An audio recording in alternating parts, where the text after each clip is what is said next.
Bonjour à tout le monde. Alors aujourd'hui on va commencer une petite série sur les suites et je vous propose une petite mise en jambe avec un petit exercice de récurrence.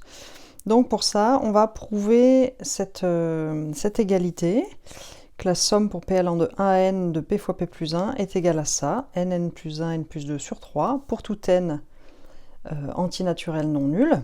Donc je vous rappelle comment on fait une récurrence, on commence par initialiser. Donc on va regarder si c'est vrai au rang 1.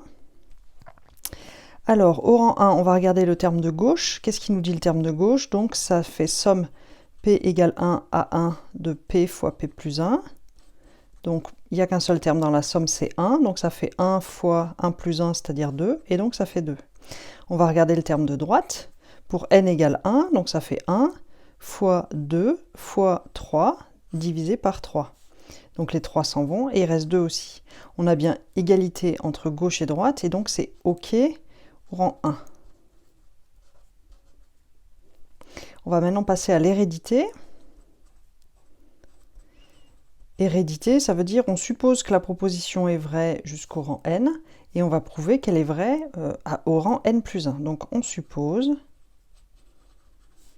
que somme P égale 1 à n P plus 1 est égal à n plus 1, n plus 2 sur 3. Et puis on va regarder en n plus 1. On calcule. Donc le terme de gauche, pour n plus 1, ça nous donnera P égale 1 à n plus 1, de P fois P plus 1. Alors moi je vais vouloir utiliser ce qu'on appelle ici l'hypothèse de récurrence, c'est-à-dire cette chose-là. Donc dans mon hypothèse de récurrence, je connais la valeur de cette somme jusqu'à n. Et ici, ma somme va jusqu'à n plus 1. Donc il me suffit de déplier cette somme et de voir que cette somme, elle est égale à la somme jusqu'à n plus la somme pour p égale n plus 1. Vous êtes d'accord? Si vous voulez, on peut l'écrire comme ça. P égale n plus 1 jusqu'à n plus 1. Là, il n'y a qu'un seul terme dans la somme, mais je vous le détaille un petit peu là. Ok, donc ça donne. Là, on peut utiliser l'hypothèse de récurrence pour dire que c'est n fois n plus 1 fois n plus 2 divisé par 3. Et puis ce truc-là, c'est un seul terme de la somme, c'est le dernier, quand P vaut n plus 1. Donc quand P vaut n plus 1, ça vaut n plus 1. Et P plus 1, ça fait n plus 2.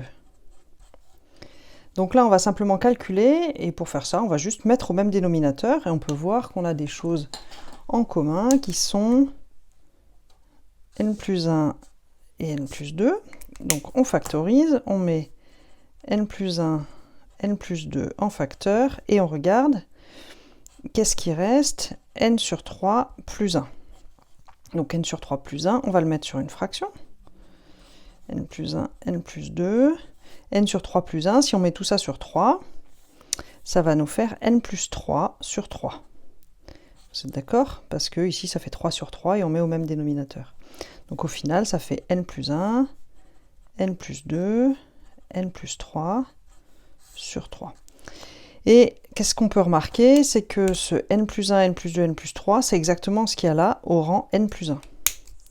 Autrement dit, on a réussi à démontrer que la somme P égale 1 à n plus 1 de P fois P plus 1, ça vaut ça.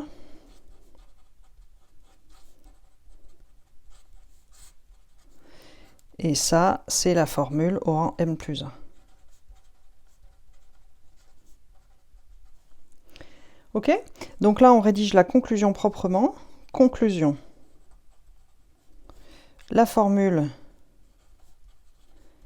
est vraie pour n égale 1.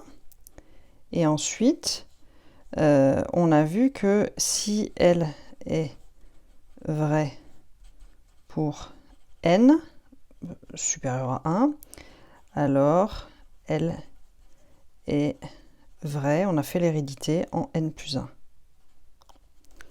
Ces deux choses-là, ça implique, conclusion, que la formule est vraie pour tout n entier supérieur ou égal à 1. Voilà, donc ça achève la récurrence.